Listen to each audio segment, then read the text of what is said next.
Assalamualaikum warahmatullahi wabarakatuh. Halo semua, perkenalkan nama saya Indriati Bulandama dengan NIM 0579177668. Program studi Agribisnis UPBJJ UT Palu. Pada kesempatan kali ini saya akan menyampaikan jawaban dari tugas 2 mata kuliah dasar-dasar penyuluhan pertanian yang mencakup materi mengenai komunikasi dalam penyuluhan serta proses adopsi dan difusi inovasi pertanian. Pertama, saya akan menjelaskan mengenai pengertian komunikasi secara umum dan pengertian komunikasi dalam konteks penyuluhan beserta contohnya. Secara umum, komunikasi adalah proses penyampaian pesan, gagasan, informasi, atau perasaan dari seseorang atau kelompok kepada pihak lain dengan tujuan agar apa yang disampaikan dapat dimengerti, dipahami, dan menimbulkan tanggapan atau persepsi yang sama antara kedua belah pihak. Proses ini melibatkan unsur pengirim pesan, isi pesan, saluran atau media penerima pesan, serta adanya umpan balik. Contoh komunikasi secara umum misalnya percakapan antara sesama, siaran berita di televisi, atau pesan yang dikirimkan melalui media sosial. Sedangkan dalam konteks penyuluhan pertanian, komunikasi diartikan sebagai proses penyampaian pesan, informasi atau inovasi baru dari penyuluh kepada sasaran, yaitu petani atau kelompok tani. Tujuannya adalah untuk mengubah pengetahuan, sikap, dan keterampilan petani sehingga mereka mampu, dan menerapkan hal-hal baru tersebut dalam usaha tani mereka demi meningkatkan hasil panen dan kesejahteraan keluarga. Komunikasi penyuluhan bersifat edukatif dan persuasif. Contohnya adalah saat penyuluh memberikan pelatihan cara memangkas tanaman kakao yang benar, mengadakan pertemuan kelompok tani, atau melakukan demonstrasi cara penggunaan pupuk yang tepat di kebun. Kedua, saya akan membahas mengenai salah satu unsur komunikasi yaitu pesan atau informasi serta manfaat penerapan cyber extension dalam kegiatan penyuluhan.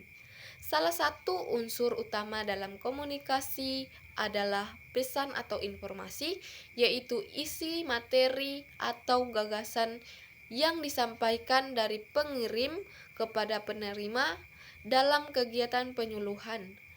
Pesan ini berupa inovasi, teknologi baru, cara budidaya yang lebih baik, atau pengetahuan yang dianggap berguna dan perlu diketahui oleh petani. Pesan harus disusun dengan jelas, bahasanya mudah dimengerti, dan relevan dengan kebutuhan sasaran agar dapat diterima dengan baik dan tidak menimbulkan kesalahpahaman. Di era sekarang, penerapan cyber extension atau penyuluhan berbasis teknologi informasi dan komunikasi memiliki manfaat yang sangat besar bagi pengembangan pertanian. Manfaat tersebut antara lain dapat memperluas jangkauan informasi hingga ke daerah-daerah terpencil yang sulit dijangkau secara langsung, sehingga pemerataan pengetahuan terjadi lebih cepat dan merata. Selain itu, penyampaian informasi menjadi jauh lebih cepat dan dapat dilakukan secara real time. Misalnya informasi mengenai perkiraan cuaca, perkembangan harga pasar, atau cara penanganan serangan hama. Penerapan ini juga memudahkan petani untuk mengakses materi penyuluhan, video panduan, atau data pertanian kapan saja dan di mana saja sesuai kebutuhan. Tidak terikat waktu pertemuan tatap muka.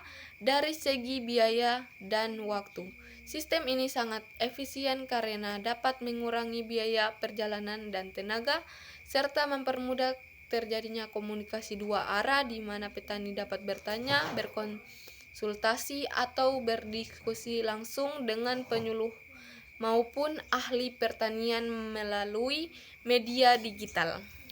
Ketiga, berikut adalah penjelasan mengenai bagaimana cara penyuluh dapat mengefektifkan komunikasi dalam kegiatan penyuluhan.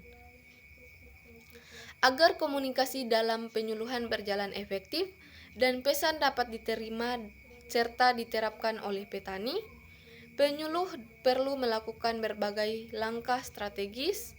Hal pertama yang harus diperhatikan adalah menyesuaikan isi pesan dengan kebutuhan nyata sasaran, di mana materi yang disampaikan harus benar-benar menjawab masalah yang dihadapi petani di lapangan, bukan sekedar teori yang sulit diterapkan, serta menggunakan bahasa yang sederhana, jelas, dan sesuai dengan tingkat pendidikan, budaya, maupun kebiasaan masyarakat setempat.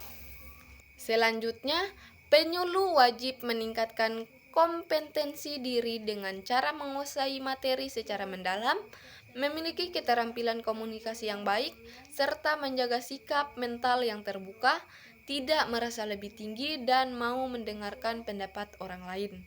Karena kepercayaan diri dan keyakinan penyuluh sangat memengaruhi keyakinan sasaran terhadap materi yang disampaikan. Penyuluhan juga harus memahami karakteristik sasaran, mengetahui latar belakang dan cara belajar mereka, agar pendekatan dan metode yang digunakan tepat sasaran dan tidak menimbulkan kecurigaan. Selain itu, pemilihan saluran atau media penyampaian harus disesuaikan dengan kemampuan sasaran, baik itu menggunakan pertemuan langsung, demonstrasi cara kerja, media cetak maupun media digital sesuai kondisi wilayah. Terakhir, penyuluh harus berusaha membangun hubungan yang akrab, saling percaya dan kerjasama, serta selalu melakukan umpan balik untuk memastikan pesan sudah dimengerti dan benar melalui diskusi atau tanya jawab. Keempat, berikut adalah hasil pengamatan saya terhadap kegiatan penyuluhan yang ada di wilayah Kecamatan Lamala, Kabupaten Banggai, Sulawesi Tengah. Pertama, inovasi pertanian yang disampaikan dan dikembangkan oleh penyuluh di wilayah ini adalah teknik budidaya kakao terpadu, yang meliputi teknik pemangkasan tanaman yang benar, pemupukan yang berimbang, pengendalian hama dan penyakit secara hayati, serta kegiatan peremajaan tanaman kakao. Inovasi ini sangat penting dan relevan dikembangkan karena di wilayah Kecamatan Lamala merupakan salah satu sentra penghasil kakao utama di Kabupaten Banggai. Namun saat ini banyak tanaman milik petani sudah berusia tua, mengalami kerusakan atau penurunan produksi secara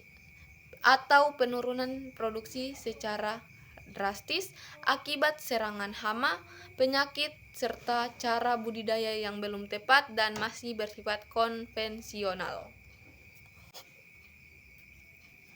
Kedua, berdasarkan hasil pengamatan, tahapan adopsi inovasi yang terjadi pada sebagian besar sasaran yaitu para petani kakao berada pada tahapan menilai atau mengevaluasi, sedangkan sebagian kecil petani teladan atau anggota kelompok tani yang aktif sudah berada pada tahapan mencoba dan menerapkan. Hal ini terjadi karena petani di wilayah ini sebenarnya sudah mengetahui, mendengar, dan tertarik dengan inovasi tersebut, mengingat mereka sadar betul bahwa hasil panen mereka semakin menurun dari tahun ke tahun. Namun, mereka belum berani menerapkan teknik tersebut secara luas karena masih mempertimbangkan untung dan ruginya.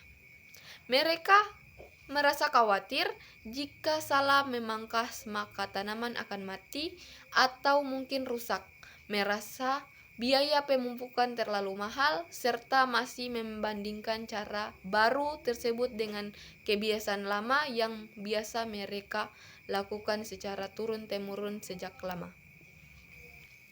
Baru, petani-petani yang aktif mengikuti kegiatan kelompok tani atau yang ditetapkan sebagai petani percontohan yang sudah berani mengambil langkah untuk mencoba dan menerapkan sebagian teknik tersebut di lahannya masing-masing. Ketiga, kecepatan adopsi inovasi budidaya kakao terpadu di wilayah ini dipengaruhi oleh beberapa faktor utama. Dari sisi sifat inovasi, teknik ini dianggap memiliki keuntungan relatif yang cukup besar karena terbukti dapat menaikkan hasil panen dan mutu biji kakao. Namun di sisi lain, inovasi ini dirasa memerlukan biaya dan tenaga kerja lebih banyak di awal penerapan serta dianggap agak rumit dan butuh keahlian khusus terutama dalam hal pemangkasan dan takaran pupuk sehingga menimbulkan rasa takut salah. Akan tetapi, karena hasil keberhasilan inovasi ini dapat diamati secara nyata di kebun petani teladan atau percontohan. Hal ini justru menjadi pendorong yang sangat kuat dan mempercepat keinginan petani lain untuk mengikutinya. Dari sisi sifat sasaran atau petani, rata-rata tingkat pengetahuan dan pendidikan petani tergolong rendah, dan pengalaman bertani secara turun-temurun menggunakan cara konvensional, sehingga mereka cenderung berhati-hati, lambat berubah, dan takut mengambil risiko kegagalan. Kemampuan ekonomi juga menjadi faktor penentu utama, di mana biaya untuk membeli pupuk dan obat hayati seringkali menjadi kendala karena pendapatan petani sangat bergantung pada harga jual biji kakao yang sering berfluktuasi dan tidak menentu. Selain itu, keputusan petani di Kecamatan Lamala sangat dipengaruhi oleh pendapatan tokoh masyarakat atau ketua kelompok tani. Apabila toko tersebut sudah menerapkan dan berhasil, maka petani lain akan jauh lebih cepat mengikuti jejaknya. Sedangkan dari sisi sistem sosial dan komunikasi, budaya gotong royong dan kebersamaan di wilayah ini sangat kuat, sehingga apa yang dilakukan bersama dalam kelompok akan lebih cepat diikuti oleh anggota lainnya. Meskipun di sisi lain juga terdapat budaya menunggu orang lain mencoba dulu sebelum mereka bergerak. Penyampaian informasi melalui pertemuan kelompok, demonstrasi langsung di kebun, serta sekolah lapangan merupakan saluran komunikasi yang sangat efektif dan mudah diterima masyarakat. Namun kendala jarak antara desa yang cukup jauh serta kondisi jalan yang kurang baik dan kadang menghambat frekuensi penyuluhan dan penyebaran informasi menjadi tidak terlalu sering dilakukan. Demikianlah penjelasan dan jawaban lengkap saya untuk tugas 2 ini, mulai dari pengertian komunikasi, manfaat teknologi, cara mengefektifkan komunikasi, hingga hasil pengamatan proses adopsi inovasi di Kecamatan Lamala, Kabupaten Banggai. Semoga penjelasan ini dapat dipahami dan sesuai dengan materi yang telah dipelajari. Terima kasih atas perhatian dan waktunya yang telah diberikan.